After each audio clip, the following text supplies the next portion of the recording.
हे पहा काही बोगस कसं बोगस आहे इथे बघा बघा हे दगड या मुलाला 48 लाख रुपये बजेट आले सगळं पूर्ण बोगस हे पहा ఇది మహారాష్ట్రలోని బీడ్ జిల్లా బంకారంజ చించుపూర్ రోడ్డు మొన్నే వేశారట, కొత్తగా వేసినటువంటి రోడ్డు.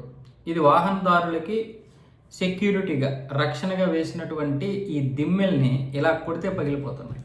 అంటే ఎంత నాసిరకంగా వేశారో చూడండి.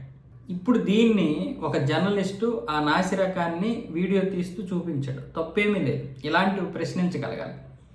అది కాంట్రాక్టరు, అధికారులు, దానికి కావలసినటువంటి నాయకులు అందరినీ ప్రశ్నించాలి, అందరినీ నిగ్గు తేల్చాలి. లేకపోతే ఎవడి సొమ్ము? ప్రజల సొమ్ము. అది మనం పన్నుల ద్వారా కట్టినటువంటి సొమ్ముని ఈ విధంగా దోచేస్తూ ఉన్నారు. ఆ రోడ్డుకి ఆ యొక్క దిమ్మెలకి ఇది మామూలుగా మధ్యలో ఏదో రాడ్డు ఉంటుంది, ఆ రాడ్డు కూడా వేయలేదు. రాడ్డు వేయకుండా డైరెక్ట్గా దాన్ని ఈ దిమ్మ కట్టేశాడు. ఏదో చుట్టూ ఒక రౌండ్ ఇది పెట్టేసి అందులో సిమెంట్ పోసేశారు. అంత దారుణం, అంత నాసిరకమైనటువంటి నిర్మాణాలు జరుగుతున్నాయి. మరి ఇప్పుడు డబుల్ ఇంజిన్ సర్కార్ కదా, మరి దీన్ని ఏమంటారని చాలామంది ప్రశ్నిస్తున్నారు. అక్కడ తప్పేమీ లేదు, ప్రశ్నించాలి. మరి దీనికి దేవేంద్ర ఫడ్నవీస్ ఖచ్చితంగా సమాధానం చెప్పాలి, లేదా ఆ మంత్రులు, దానికి సంబంధించినటువంటి మంత్రులైనా చెప్పాలి. దీనికి బాధ్యత అయినటువంటి ప్రతి ఒక్కడిని బొక్కలో వేయాలి, లేదా ఆ కాంట్రాక్టర్కి ఇంకా ఎటువంటి కాంట్రాక్టులు ఇవ్వకుండా నిషేధం విధించాలి. అప్పుడు మిగతా కాంట్రాక్టులు భయపడతారు.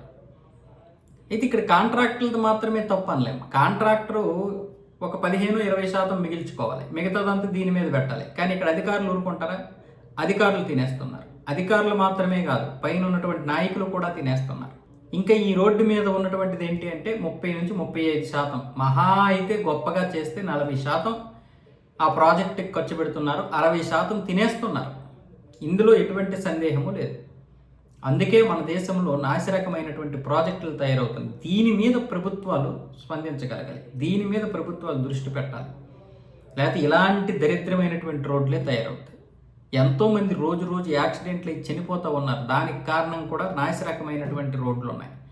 ఒక గుమ్ము, పెద్ద గొయ్యి ఉంటుంది, ఆ గొయ్యి మనకు కనిపించదు. రాత్రిపూట లేకపోతే మామూలుగా పగలైనా సరే మన ముందు వెళ్తున్నటువంటి వెహికల్ ఉంటే మనకు ఆ గుమ్ము ఉన్నదన్న విషయం కూడా తెలియదు. ఆ గోతులో మనం పడి నడుములు పోగొట్టుకున్నటువంటి సందర్భాలు చాలా చూసాం. ఇలాంటి దారుణమైనటువంటి పరిస్థితులు మన దేశంలో పోవాలంటే కఠినమైనటువంటి శిక్షలు ఉండాలి.